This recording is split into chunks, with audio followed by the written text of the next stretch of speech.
This is the Frank and Friends Show. Hi there, I'm Frank Murphy. I'm Kathryn Frady. Hi, Kathryn. Hey, Frank. Where are we? I have no idea. We just sort of actually took over someone's shop, and that person does happen to be on our board, and I obviously do know that person, but... And by that, you mean the board of Marble City Opera. That's right. Not the board of the Frank and Friends Show, because... That would just be us. Don't have a board. I think Jerry would be on the board. Oh, absolutely. Yeah, absolutely. Yes, she's in charge. We're at PostModern Spirits in the Old City down in Knoxville because, as Kathryn and I work together, she's my boss at Marble City Opera, and we had 2 meetings and then a gap in between. I thought I was very clever, boss, in scheduling the meetings at least on the same day, so we only have to drive downtown the once. I mean, that is clever. And then I thought, well, how are we going to fill the time? Let's bring the camera. Let's make a podcast out of it. Absolutely. So I'm actually trying a slightly different technical setup. Obviously, it's not a home game, so I don't have my canvas, so I'll put an electronic logo up. I have to think a lot of different things, but also the computer that I bought for work has a way to connect magically to the phone, and you can use the fancy phone, That's awesome. the camera on the phone, the fancy camera on the phone. So I hope it looks good. I hope it looks good. I hope it sounds good. I tested it at home in my pajamas and quickly deleted all of those test videos because it was not pretty. Not pretty at all. We hope that you'll like, share, and subscribe for free on YouTube. And check out the merch for the Frank and Friends Show. I don't have any of it here because it's an away game, but just trust me. frankandfriendshow.com/store. Yeah. So it's really nice that we're here. I actually came down here before one of our board meetings and hung out here at PostModern Spirits because Stanton Webster, who is on our board, is helping me with some of the paperwork involved for the big fundraiser that's coming up in January 25th, the month after Christmas. At the Botanical Gardens Dogwood Center, where we do our pop-up opera performances. It's going to be fun, yeah. Did you hear by any chance the PSA that I recorded today? Because I put in as much alliteration as possible. It's really kind of almost hard to say, where I'm trying to say Marble City's pop-up opera party, where pop-up performances of popular operas. I love it. Popular opera arias pop up during the proceedings. I love the alliteration. I did all that on purpose. Oh my gosh, I wrote it that way on purpose and then Nice. Realized I had to say it. That's hilarious. That's really fun. Well, there might be a surprise with all of those pop-up opera performances in terms of actually the singers using all of that alliteration themselves. Good. Because I may just be writing a new lyrics to a very famous duet that would include that's fun. Pa pa pa pa pa pa. So I'll give you that hint. Well, that's good. All right. So we hope you'll come buy a ticket. Out. Yeah, they're it's a fundraiser, and the money goes to benefit Marble City Opera, which is a 501c3, and lets us do stuff out in the community. Lets us just put on shows and bring the arts closer to you. And there's some great shows coming up too, including The Human Voice with Kathryn Frady in April, and Pagliacci in Knoxville, Von Orr, and Oak Ridge in June. So MarbleCityOpera.com/tickets. That's slash. I don't even need to say slash. Tickets, yeah. MarbleCityOpera.com.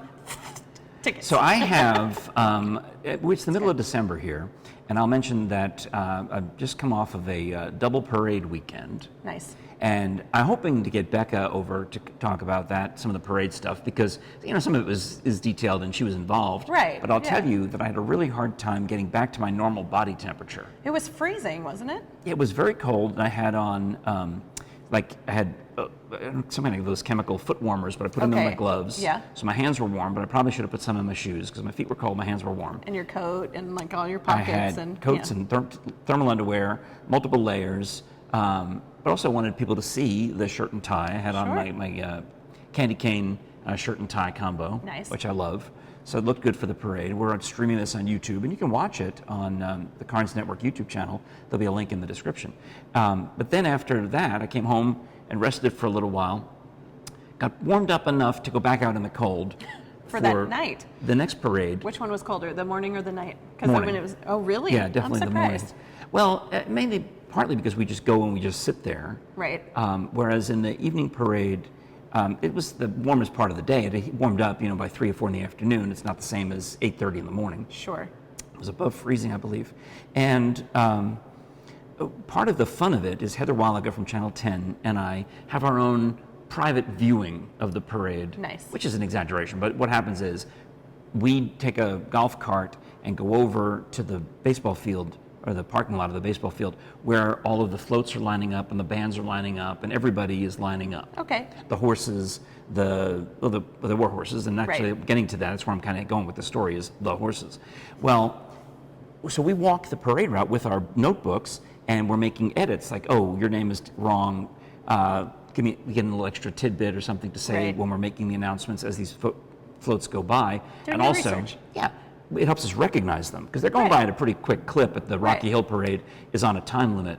They only have half an hour, maybe 40 minutes to close the road and get the parade done. And do you have a video camera like you do at the other parade? No. Okay, so you really have to kind of memorize. Right, we're just sitting there, much like this. It's a very similar setup to this where we have a high table and a high chair. And this year they moved us closer to the road so we had a better view. Nice. But it's also dark. And you're only seeing maybe the top part of them because the crowd is standing on the streets. You get it as right as you can. Sure. So we're not 100%. There's one or two last minute changes that come through, and you're just, like I had this text at the last minute. Oh, the baton twirlers aren't coming. They're still at the competition. However, maybe you could mention our building materials company because we'll be driving by in the place where the baton twirlers were. Nice. Sure. But I didn't know what they were going to look like, so I realized too late they'd already gone by, and I had a whole shtick ready for them. Sad. Have to let it go. You have to let it go. Yep. Well, there's some guy who's a painter. I guess is his day job, but he brings these horses, team of horses, maybe about 4 or 8, I don't know, to the Rocky Hill Parade almost every year. A year ago, it was too wet and rainy, and they just had to stay in the truck and they couldn't participate. But this year, he had them out. It was a beautiful day, a little chilly, but bright and sunny and dry. And Heather Waliga and I are going around taking pictures with Santa Claus, which you saw. I think I showed you that one. That's Scruffy City Santa, so I'll put a plug in for him, and I'll show you that picture. And then we had our pictures made, I guess, with maybe the Akima Club. Yeah. And all. I mentioned Marble City Opera a couple of times. Nice. Because as the Akima Club went by, I included. It said they've given grants to, and I mentioned 2 organizations, and I said, and Marble City Opera. So Thank you, Akima. It was an ad lib, but I put that in there. And they already said, oh, Frank, come back and do another Frank and Friends show. Next time we have the Akima Cabaret in 2026. Nice. Like, what? Yeah. That would be fun. That I'm still alive. They should have us performing at that. That would be great. Oh. Yeah. Well, yeah. We'll volunteer. Okay. Yeah. You're volunteered. It's a lot of work. It's a big production. That's all I'm saying. They rehearse for months. That's amazing. Yeah. So but these horses now are there, and I think like any other person would want to. The guy said these are nice docile horses. We can go have our picture taken next to the horses. So Heather gives her phone to, I guess, the painter, the owner of the horses, and we're posing for photos. And I realized after the fact that on her iPhone they're called live photos. Right. So I'm able to, after she's airdropped them to me, take them and break them into, convert them. It's pretty easy, actually. Into little videos. And then there were 3 of them. And actually, I don't know what happened, but they overlapped. It was weird. They overlapped. So I edited them, and here's it's 2 seconds. Here, look at this. Here's me and the horse. Or the horse and me, I should say. The horse and me, yeah. Well, the horse did like you. Loved me. Yeah. Because right before they started recording taking pictures, the horse has my hand in his mouth. He put his entire mouth on my hand. And I'm like, okay, he's not biting me. He's just, I don't know what he's doing. That's hilarious. Or she's doing. And then starts eating like this at my red sweatshirt.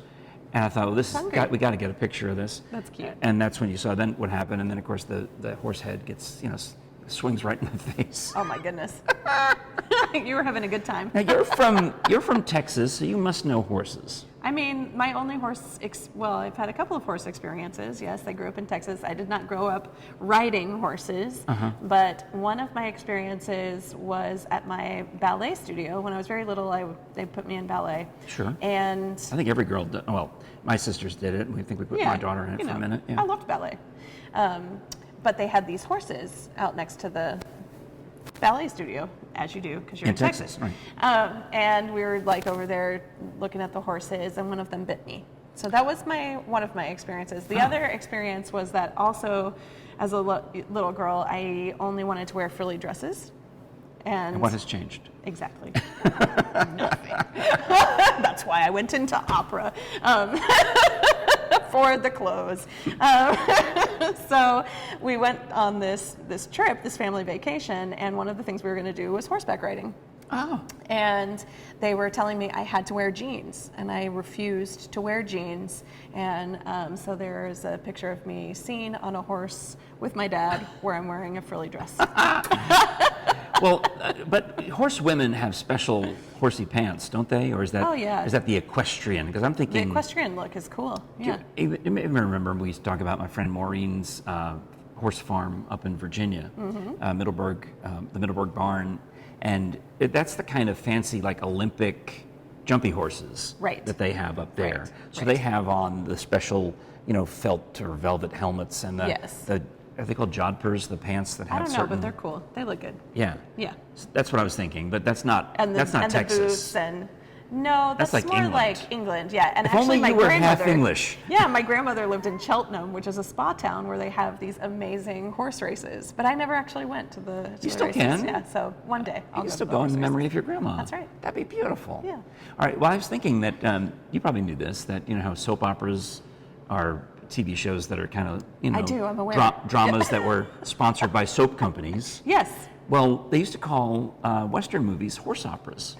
Did they really? Yeah. That's fun. So it's kind of Sponsored by horses. just saying. That's what they used to. That would be the somewhat like at Star Wars they called it a space opera, but westerns used to be called horse operas. That's cool. I don't know if it's a positive term or a negative term, but they did.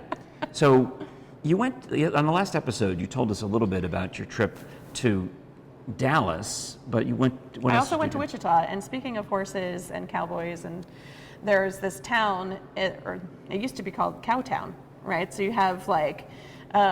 Wichita has this actual little village that's still like dirt roads and all of the horses. Well, and Kansas is like the home of Dodge City or whatever, all the old fast Western places. Yeah. That used to be the Far West, was Kansas. Yeah, yeah. Okay. And so we actually, on the day of opening night, went to Cowtown and walked around, and they did like this like really cool like little gun show that the actors were doing. It was really, really fun. Oh, so it's kind of like going to the lumberjack feud in Pigeon Forge. Except you go to Cowtown. It's a Western ranch, and they're doing a different, instead of with axes, they're just doing toy guns and.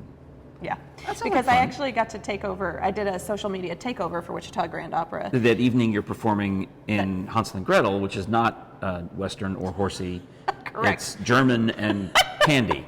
Correct. So I thought, like, why not? I used the takeover to go around town and take video of all different kinds of things that were going on around town, which was fun. But one of the things that was really fun on that production is that in Hansel and Gretel, you have like a huge chorus of children. Mm-hmm. And we ended up having 15 children. I know because there was a ghost child that the costume designer kept telling me, no, there's 16, there's 16. Ghost child? Well, she had a document, where you do the costume forms and you measure all the kids. Yeah. And she had a costume form measurement for a child who was not in the show. And she was like, this person is in the show. And I'm like, no, they're not in the show. Because you're the director. You're aware of who's in the show. And I've memorized every single child's name. It's like one of the first things I do in the first rehearsal. All 15 kids are standing there. I have them tell me their names because they don't give me name tags. Oh. So I have them tell me their names, and I learn their names. Yeah. Well. Do you sing Getting to Know You from The King and I? I don't, but that would be fun. Yeah. You'd be in your range, I think. So I learn all of their names. I know that this ghost child isn't there. And on one of the next rehearsal, I'm introducing them to the singer who is playing the role of the father. And I said, obviously I'm singing the role of the mother, but I'm also directing. So I'm not on stage while I'm directing. So we're doing that scene where the father and the mother come in and the children are all going to run up to the parents. And I said, this is Joseph. He's playing the role of the father. And you can call him Uncle Joe. And he's like, well, I don't know about any of that. And I go, well, that's fine. You can call me Aunt Kathryn. Well, Aunt Kathryn stuck The conductor started calling me Aunt Kathryn. All of the children called me Aunt Kathryn. I'm going to start calling you Aunt Kathryn. On my dressing room door, it said Aunt Kathryn. When at the end of the production, they all wanted me to sign their programs and posters, but they didn't want me to sign my name. They wanted me to sign Aunt Kathryn. That's great. Yeah. That's pretty funny. I think Kathryn Payton, local Knoxville singer, will get aggravated. You think so? Because that is literally her Instagram handle. Oh, you're right, it is. Sorry. But you were in Wichita. I was in Wichita. What happens in Wichita stays in Wichita. So, unless you want us to, I don't know. It could be an Aunt Kathryn feud. It could be you versus Kathryn Payton, and we could have, because you two both spell your Kathryns the same way, which is odd enough. And I'm blonde now, and she's a brunette, and we both sing. So yeah. I'm just saying we could have dueling Aunt Kathryns. I love it. I love it. Why not? Is there a thing? Make a thing out of that. We sure should. Well, you also didn't you go to Houston and Dallas and? I did. I've been traveling all over the place. So I came back to Knoxville after Wichita, and then my brother decided that he should go visit my parents, and I don't get to see him very often. And he lives in Texas, and they live in Texas. They live in Texas, and he's Texas in Houston. Apparently is very large, is what I've heard. Larger than France. So it was my dad. Wait, is that true? Yeah. I'm gonna write that down. Absolutely true. Did you not know that? Well, I mean, it's when you look at a map, it's sure. It immediately resonated with me as obviously true. Yeah. But it needs to become a Scholars Bowl question. Yeah. I'm gonna write that. Write it down. Yeah. I'll remind you. But what state is larger than France? And they'll say Alaska. Yeah, they'll be wrong. Well, if Texas. Well, Alaska is technically also bigger, whatever. I'll write the question. I'll figure it out. Don't worry about it. All right, moving on. So Texas apparently is bigger than France, and your brother lives in Versailles or Lyon or somewhere. No, I don't know where he lives. Where does he live? He lives in Houston, and so I decided to spend some time with him. I would just fly to Houston, and we would road trip to Dallas. Oh, nice. Well, How far is that? It's only 4 hours. Okay. Yeah, so the way he drives. Or the way his Tesla drives. Because he has a Tesla. He worked for Tesla for like 10 minutes and ended up with this car. And they're in Texas now. They're in Texas. Is it autopilot? Oh, yes. The car will drive itself. And so... Oh, I don't know. I was not like okay with this as an idea or concept. Because I was like, I even struggle with cruise control. Yeah, I don't use you and me both. Really? Jerry loves it. James loves it. I refuse to use it. I do not because like it. I always feel like I'm going too fast and the car in front of me is going too slow. Yep. And it freaks me out. Same. Absolutely the same. So I only will reserve cruise control if there is literally no one else on the road in the very far countrysides and no one is there. So basically never. I'm a never cruise controller also. I just can't do it. So he's teasing me and he's like, I'm going to let the car drive itself. And I'm like, please don't do this to me. Like, you're going to kill me. Why do you want to kill me is what I kept repeating. But it turns out that the car drives better than my brother. So he didn't use it because I was like begging him not to use it. And so for the first 3.5 hours, he didn't use the car driving itself. He was driving. But I mean, he was like driving up on people and like getting out of the lanes and switching. And I'm like, you're still trying to kill me. I don't understand. I came to visit you. This is a nice thing for a sister to do. Now, question though, and maybe you can throw this back on him, is I don't expect you to answer, but this is really more a question for him. Yeah. Is if he had been procrastinating going to see your parents. Right. And it was you going and road tripping with him as kind of was, we should go visit mom and dad more often. And that's common with every parent everywhere. I wish my kids came to visit more often. I get it. Yeah. But when it finally comes down to it, he can't wait to get there. He's going as fast as possible. There you go. To get there. That's so sweet. So if he were truly reluctant to go, he would drive slowly. Yeah, sure. So we're in Dallas traffic now, and there's a ton of it, and we're about to merge from one highway to another highway because you have to take this big loop. You have to go up like one of those, what I call spaghetti highways. It goes up and then back down, right? So that's they'll where call we're those exiting. in some cities they call that the mixing bowl, or they'll call it any number. It's a nickname. Almost every city has a nickname for that kind of weird spaghetti-like interchange you're talking about. And he's like, you know what? I think this is where we should let the car drive itself. No. And it's like this tiny little, it's scary. You've got the low walls, you're up high, it's on a curve. I'm like, are you kidding me? Like, what are you doing to me? So he puts it into like the car automatic driving, and he's like, no hands on the wheel at all. And he's just sitting there. What does he know that we don't know?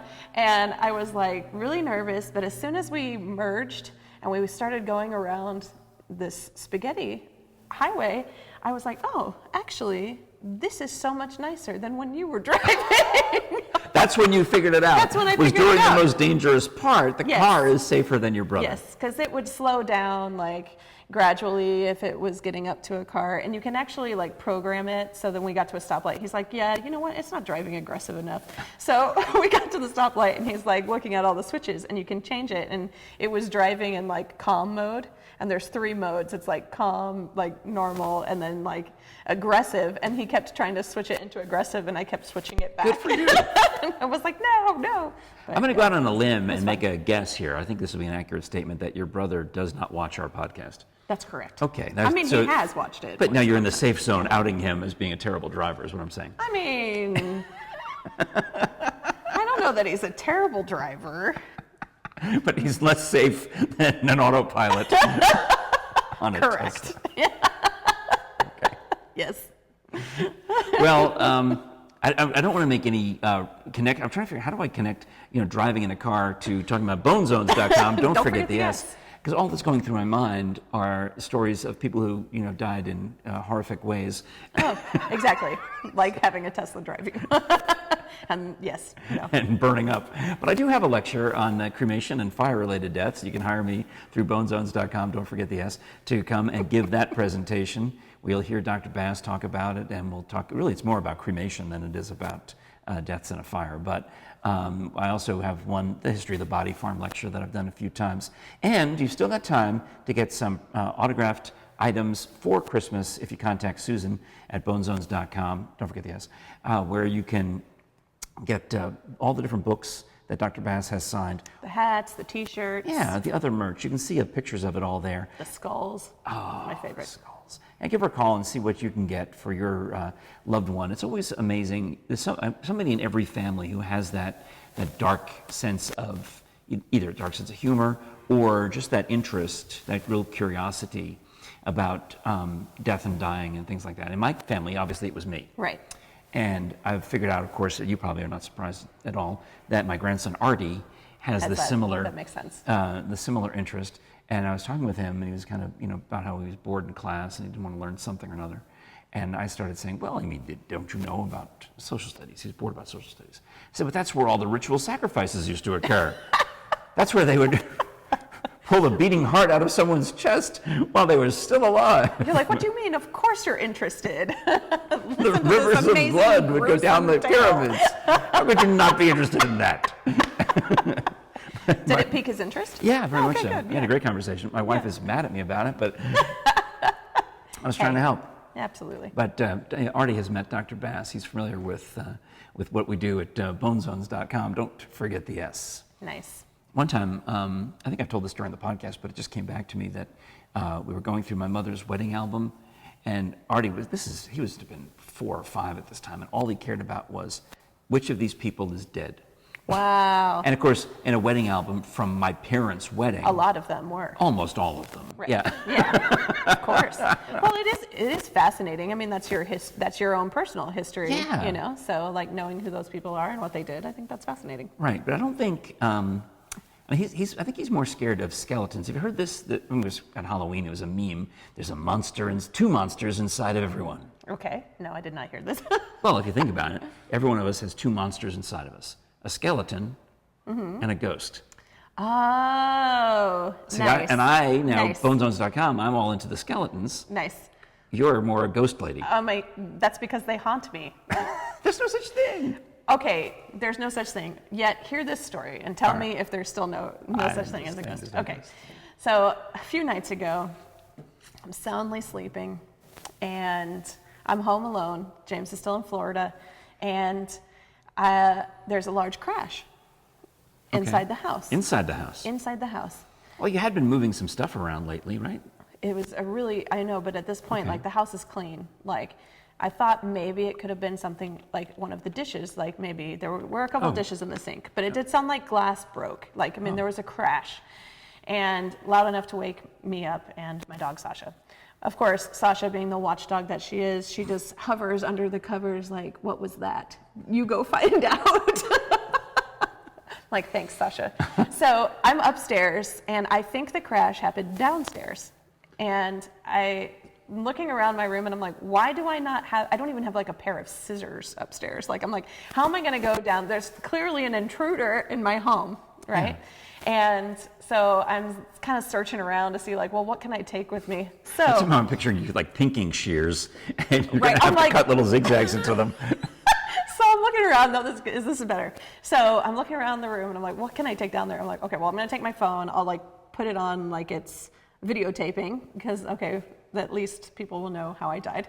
And because they wouldn't steal your phone. Right. It's only worth $1,000. Why would they steal that? You can get one free at Verizon right now. It's fine. So, and then I took a bra that was hanging out on the chair, and I'm like, well, this could be distracting at least. I can like throw it, right? So this is my big plan. I'm slingshot. Yeah, that would work too. Double-barreled slingshot. That would work too. So this is my plan. I'm armed with a phone and a bra. Don't take this the wrong way, boss, but that's not an insignificant weapon. Exactly. I'm armed. So I'm like ready to go down the stairs, and like turning on the light, and I'm like creeping down the stairs a little bit, and I'm doing like my FBI movements, like I'm clearing all of the rooms. With the phone in the bra. Exactly. It's a great picture. So I turn on the light in the kitchen, and I go over to the sink, and every dish is in the exact same place that I left it. Nothing has moved. But you heard a crash. I heard a crash. So I'm like, I don't know what this could be. So I'm like checking the doors. I'm looking behind the curtains. Yeah. I go into the guest bedroom, check the closet, go in the office. Christmas decorations. Everything seems intact. Nothing seems to have moved an inch. So I'm like, okay, that's really weird. So are they upstairs? Like, I have that outdoor deck. Did somebody climb up onto the top, and now they're upstairs? Could it be a raccoon? Could it be a raccoon? What is it? So I go back up the stairs. I'm still a little nervous. I walk around into, there's like, you go up the stairs, and then you're like in the bedroom, but then there's like a wraparound where there's like a double sink, and then a closet hallway in the toilet room. So I cross around, I flip on the light, I don't know, because I turn into the room and the light is on, and the mirror above the toilet has fallen off and knocked off the little candle that was there. Uh-huh. But nothing is broken. The but nails this would be are the still, crash you heard. This is the crash I heard. So I'm like, okay. But there are no the nails are still intact on the wall in the exact same way. Nothing's bent. Like, the mirror is not broken. The wire on the back of the wire on the mirror is not broken. It just jumped off the wall. Was there an earthquake? I looked. No, there was not. I looked. That would have been on the news. I mean. Yeah, that was the first thing I thought. I was like, well, there's either a ghost or an earthquake. There wasn't an earthquake.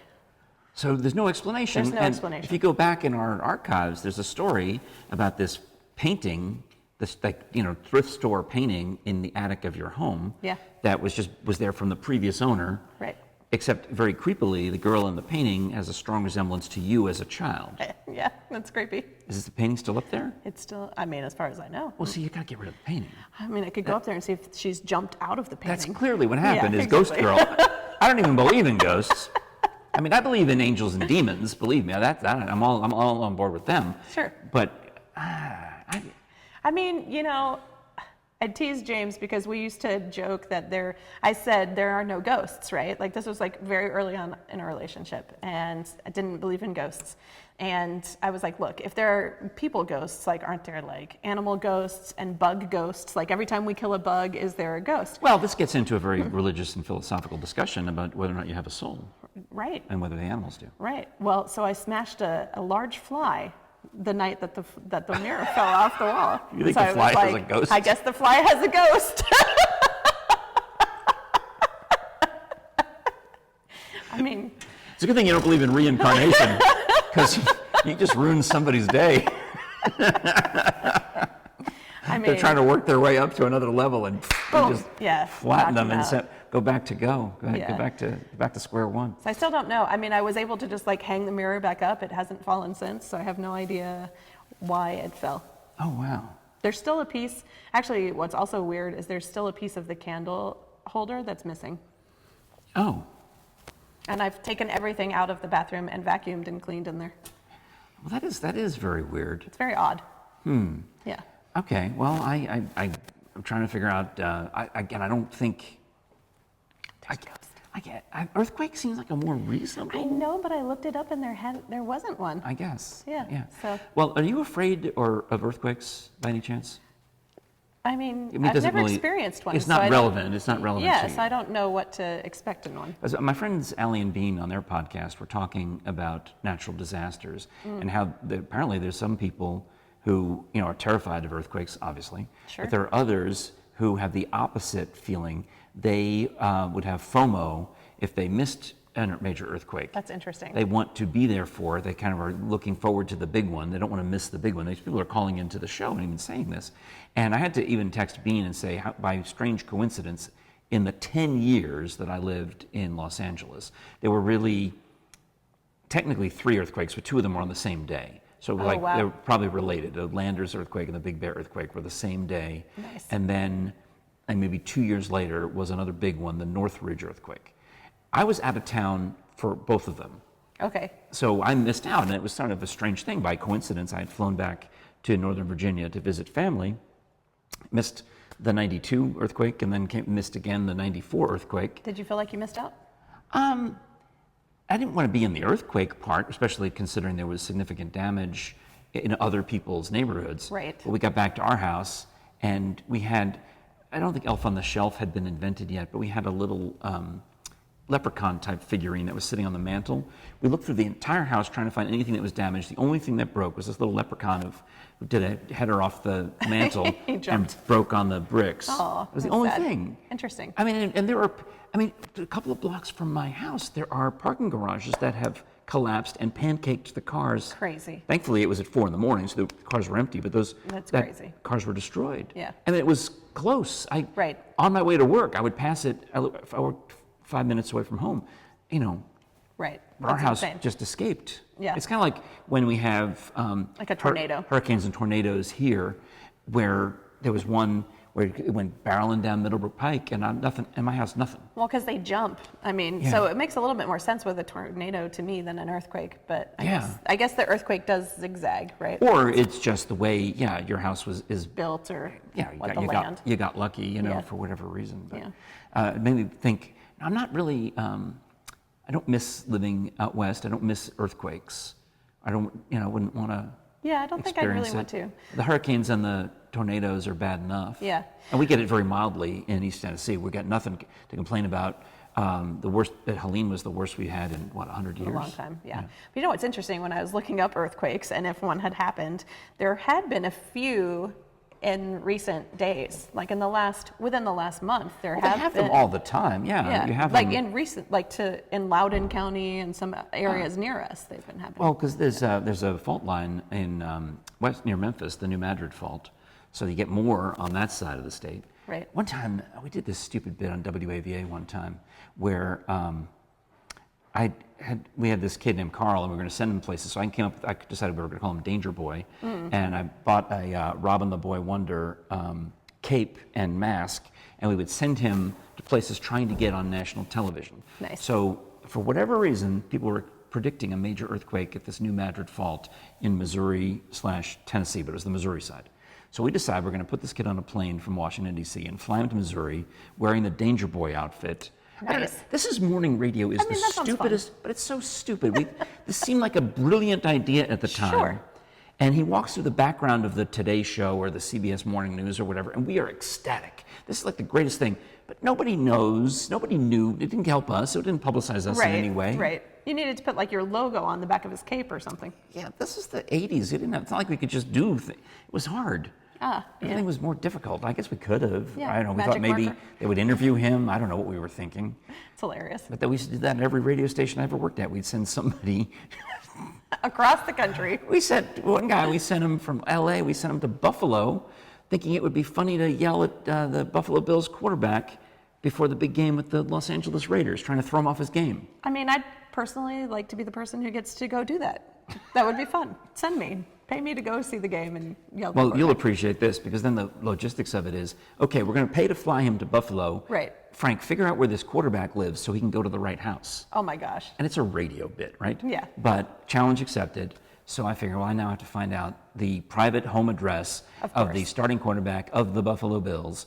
That should be kept secret. You know, and it's not like the internet nowadays. I had limited skills and resources available. You know, phone books and things like that. I had these CD-ROMs with every phone book in the country on it. So I would use those to look up numbers. And that's how you got into your private investigating career.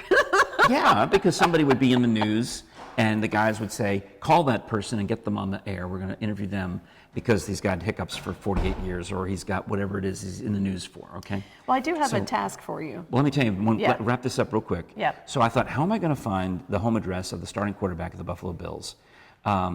And I knew a guy who was an announcer for the Bills, and he's won't tell me because he loves the Bills. I called my other Bills friends, and they're like, oh, a lot of them live in this rich neighborhood near Orchard Park.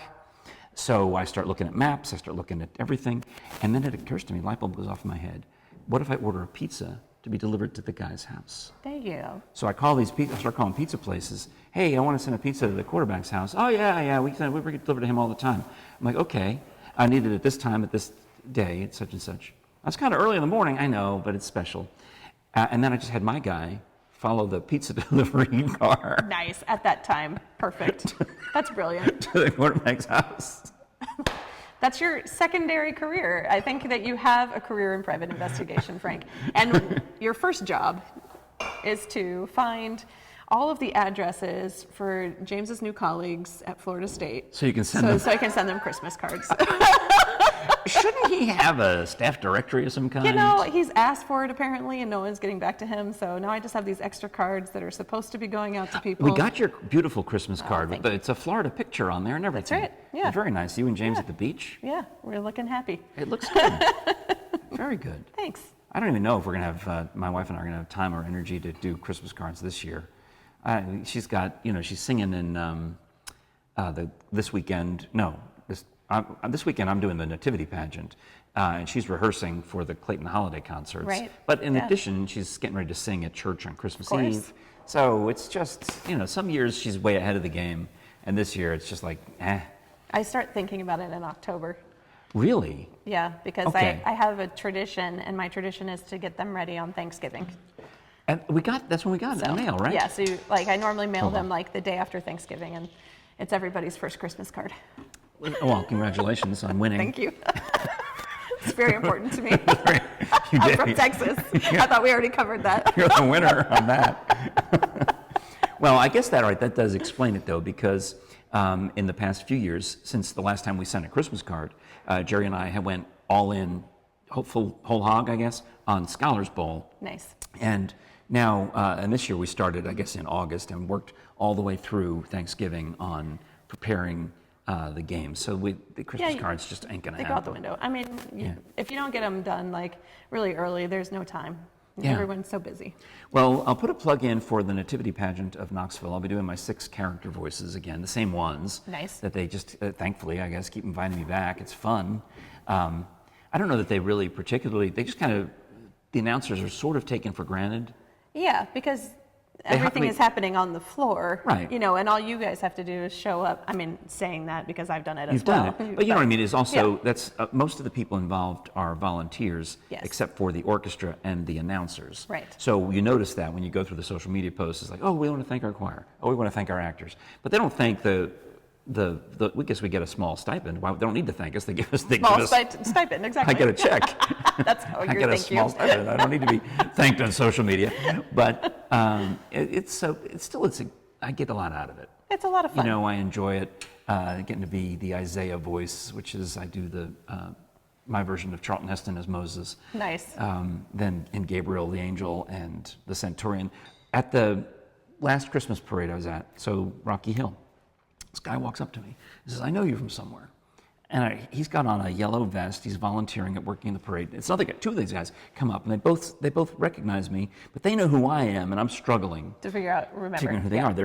This part of their face does ring a bell. I know I've seen them before. Right. But they're wearing, it's winter. They're both volunteering, got the yellow vests on, and they're directing traffic, getting people lined up for the parade. Well, it turns out the first one is the Roman centurion from the nativity pageant. Nativity pageant, and he says, "Oh yeah, when you say my voice," and I do his voice, and he I guess I make him a villain. And he's like, "Yeah, you make me a bad guy." So because I say, "Oh yeah, we have to have the census for the purpose of taxation," and I really just drag out the taxation word because I'm thinking of. I don't know if it's Burgermeister, Meisterburger, or one of those little Rankin Bass characters. The bad guy with the big frown on his face, and I put the big frown on. I think about him. Well, then the other guy walks up, and he's like, "Do you remember me?" And I'm like, "Yeah, nativity pageant." He's like, "Yeah, I'm King Herod, the other villain." Nice. So I also give him an equally lugubrious, villainous voice. I think lugubrious is the word I'm going for. I'm trying to go for oily. Yeah. When I'm trying to do Herod's voice, I'm just trying to dripping with hate and envy and everything. Whenever there was a big Christmas pageant, my dad was a Shakespearean actor. He was always Herod. King Herod was always the role that he got. Well, I mean, it's a big part. It's a big part. Yeah, it's an important part. He has the voice for it. It's big and strong and deep, because you could also go with like a David Crawford voice for Herod. You know? Well, Frank, opera's not the day that nothing happens. Exactly. That would also work. Well, that's kind of what I'm going for with the Isaiah voice, which is, I can say I'm ripping off Charlton Heston as old Moses. I'm trying to, behold. That's right. I get down in there with the behold. Yeah, that's good. And what was it? And the government shall rest upon his shoulder. Oh, you've got it memorized. They shall call him Wonderful. Well, don't give it all away. The Prince. It's in a book. I know, but if you want to hear the full voice. I'm just saying, it's in a certain specific book that is easily accessible. But if you want to hear Frank's interpretation of this, come to the nativity pageant. The Prince of Peace. That's the hard one, because you don't want to get too much essay. You got to get. So the reason I ever got this gig in the first place was some other improv actor from a different improv troupe was unavailable. So Ernie Roberts says to me, "Hey, you know how to do improv. Can you do character voices?" I'm like, "Yeah." Can you come just do this the 1 year only? One year only, and then the other guy will get the other guy back. Sure. Well, he never came back, so I'm still doing it. Yeah. And I got a text from the guys at Einstein Simplified, because I've pretty much been retired from there. I haven't had time on Tuesday nights. First of all, we've had opera events and meetings on Tuesdays. Second of all, I've had, with Scholars Bowl, we shot a lot of episodes on Wednesday mornings, so Tuesday night was prep night. Right.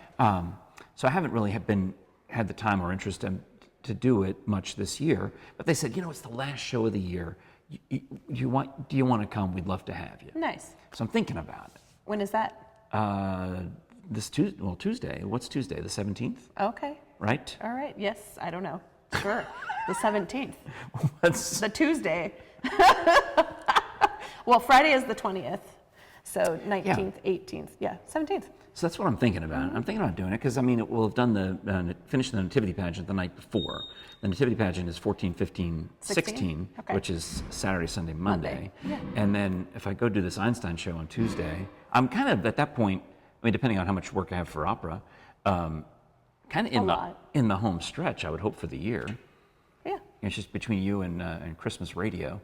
There you go. I'm still doing that. Yep. Yeah, every day. Every day with the Christmas songs. Every day. I like Christmas music. Thankfully, I like Christmas music. Good. But it's just the learning curve is steep because the 70s and 80s songs, I can talk over the intros of those with my eyes closed because Yeah, you know them really well, and you know the intro length. Yeah, 11 months of the year, I'm doing those songs every day, or usually about once a week. The songs come up about once a week. But some of these other ones, I don't know these country songs. I don't know these. You know what you should do? You should record and save all of these tracks that you're doing so that you can go back and listen to them for the next year and just like. Save? What do you mean save? I can just read. You're giving away my secret, Kathryn. I mean, it's all live. Everything's fresh. You're listening to it in real time. Okay. If you look at my files, some of them are marked generic. Some of them are marked. Can go into Specific. any. Yeah. Good for any Burl Ives song or whatever Love it is. Yeah. Love it. Yep. Yeah. All right. Well, we should wrap it up. I see that Stanton Webster is getting ready to open the bar. I was hoping that he would bring us drinks. Well, I think if we wrap this up, we can go to the bar. Oh, and get a drink. Yeah. It's so close. We're right here. We're right here. All right. Well, I'll put a picture in of what it looks like because it is. It's beautiful. Y'all should come check it out and come see Stanton and PostModern Spirits. And yeah, the tasting room is nice, and then behind us is the actual distillery. Right. So he was making gin, or is making gin, through this window and through this wall. Which I do love. Really good gin. That's because you're half British. Yeah. Mm-hmm. Is that your go-to liquor is gin? It's not. What's your number one? Tequila? Tequila, and then gin. Yeah. Okay. Yeah, and whiskey. I don't know. I like it all. I haven't met an alcohol I didn't like. I like the really sweet flavored stuff that we get when we do all those shows in the Smokies, like the sweet wines and the sweet ciders and the sweet moonshines. I like that stuff. Yeah, I love all we that. need to do those tastings again. Well, that's easy enough to arrange. Yeah. We can just need the time in your schedule. We'll go do it. Sounds good. But I've told you a million times, my dad did the publicity for Bacardi rum, so I feel like I'm always supposed to say rum. Is what I feel like I'm supposed to say. Oh, I see. Because I owe, my Catholic school tuition we owe it to rum. To rum. That's a good reason to like it. I got to go to a nice private school because of rum. That's a good reason. All right. Well, we do appreciate you. If you enjoy audio entertainment of any kind, check out audibletrial.com/FrankandFriendsShow. Sign up now for a free 30-day premium membership where you get all of the bells and whistles, all of the benefits, including the monthly credit for an MP3 download that you get to keep forever. Even if you don't renew your membership, you get to keep those MP3s, one per month. Some people, they bank them, and certain audiobooks require 2 credits, so you can do that once you've got enough in your account.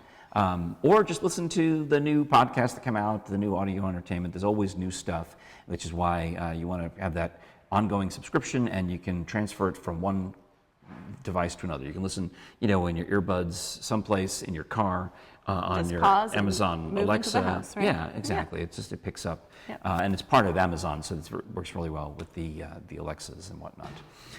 The merch is still out there for you at frankandfriendshow.com/store. We've got hats and towels and glasses, cell phone cases, and mugs and pint glasses, all the things. And speaking of the merch, we also have the same company. We signed up with MarbleCityOpera.com/store for the merch that we showed on the last time you were here. That's right. The fancy looking hats. And we're running a code. Holidays? I think it's holiday. Well, if you go to our store, it has it up in the top banner. Okay. So, yeah. Oh, good. I get that. Yeah. 25% off and get your favorite Marble City Opera merch. The hats, they turned out really well. Yeah. Imagine how smart and stylish you would look walking around town with that. Okay. Well, I guess that's a wrap. We're going to say thank you, Stanton, for letting us have your place. Thank you, Stanton. You're welcome.